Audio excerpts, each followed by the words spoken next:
Aaron kept to the interior balcony, looking down at the party-goers. There was a dense swath of people, a motley ocean moving in waves with the music.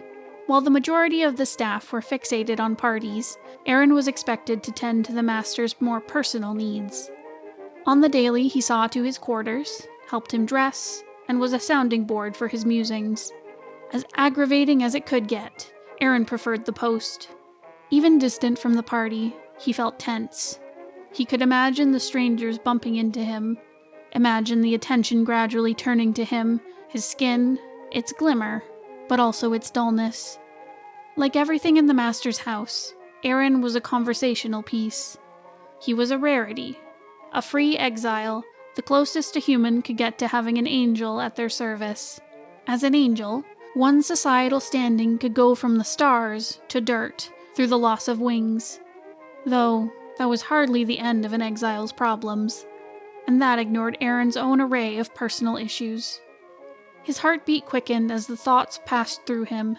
A sharp pain surged through his scars, spanning out into the invisible memory of his wings. His vision dimmed the lights of the manor, all faded under what felt like an overcast. His thoughts felt distant, disconnected from his body. While one of his hands gripped the balcony's edge, the other found his grandmother's letter. Mr. Truewind. A heavy hand rattled Aaron's shoulder. I've been looking for you everywhere. Aaron stiffened as he met eyes with Master Whiteheart. His eyes were sharp, bright and clear despite Aaron's daze. The master was still done up in evening wear, well together despite hours on the town. Aaron struggled to speak, still feeling distant from himself. Evening, he uttered. Master Whiteheart laughed in response. Coming closer to morning. Here I thought immortals didn't need naps. You look exhausted. We don't. It's an exile thing. Ah, so you're graying? The faintest bit, Aaron assured, though he didn't say so with certainty. The dullness and drain creeped back in. Graying was a uniquely awful feeling when angelic light left his body. Without wings, it couldn't easily be replenished. The absence of light left a dullness to his appearance, a numbness to his mind, but a sharpening of his old pains. While he could usually handle a week without replacing his light, something was off. He couldn't place what had drained it so quickly, but it was undeniable he was pushing himself too far without it. The master patted his shoulder once again. If you turn into a monster, that'd put a damper on my party, you know. What? I'm far from that, sir. Aaron dug into his pockets, pulling out the letter from his grandmother quickly. I just haven't had the chance to replace my jewels. My grandmother sent me a new set. No need to worry. The master watched with raised brows as Aaron opened the letter. Inside the envelope, nestled against her words, was an array of jewelry. There were a few rings, a necklace, a thin bracelet, all decorated with glowing gems. On Aaron's fingers there were at least a dozen rings, each fitted with dulled jewels. When they'd first arrived from the star, they had the same glow as the new set, but all that light had passed through Aaron and faded away. Aaron pulled out a new ring, exchanging it with one of the dulled ones on his fingers. It was like breathing fresh air, clearing smog from his lungs. Aaron couldn't help but sigh in relief. See, I'm all right. Is that so, Arison? Master Whiteheart asked, an obvious attention turned to the letter. Yes. Aaron pressed the letter to his chest.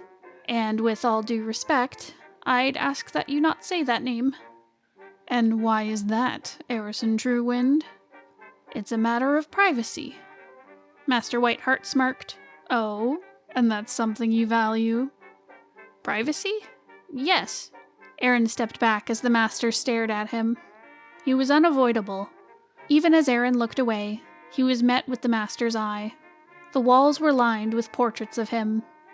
Mr. Truewind, Master Whiteheart continued closer, blocking Aaron against the balcony's edge. I couldn't help but notice there were a few papers missing from my desk. Aaron felt great again. Missing? The master said nothing, extending an open hand between them. They watched the empty palm silently. When Aaron broke focus, he was once again met with the master's eyes. He looked serious, lacking the usual smirk. I'm sorry, sir. I don't know what happened to your papers. I know they're in your pocket. Sir, I only took the letters addressed to me. Is that so? Master Whiteheart pressed his hand to the railing at Aaron's back. Aaron could feel his heartbeat rattling the papers.